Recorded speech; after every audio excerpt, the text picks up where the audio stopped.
Welcome to Ruger Tech Tips. I'm Brandon Trevino, and today I'm going to show you how to disassemble the Ruger-57 pistol.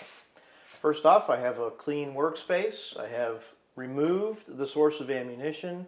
I have no ammunition on the table. I'm wearing my safety glasses, and I'm ready to begin.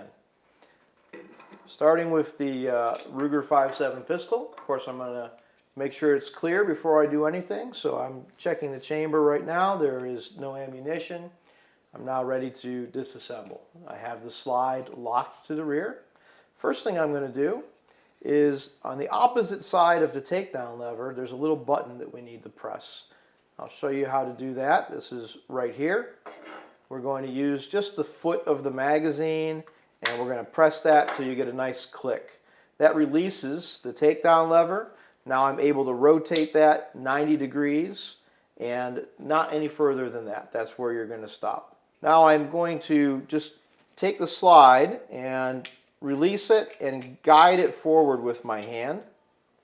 And I want the slide to come to a position that's just about a quarter inch or so off of the rails. So it's now forward of the rails and I can lift it straight up.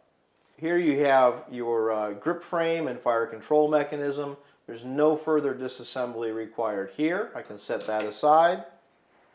With my slide assembly, I'm going to turn it upside down, remove the recoil spring. This is a captured spring. It's going to stay just like that for you. I can set that aside. Going to lift up on the barrel, pull it a little bit back, the barrel comes out, and then you have your slide. You can safely dry fire your Ruger-57 pistol, but please don't dry fire when it's disassembled. That can cause some damage to the internal components. So at this point, your pistol is completely field stripped. There's no further disassembly required for maintenance and cleaning.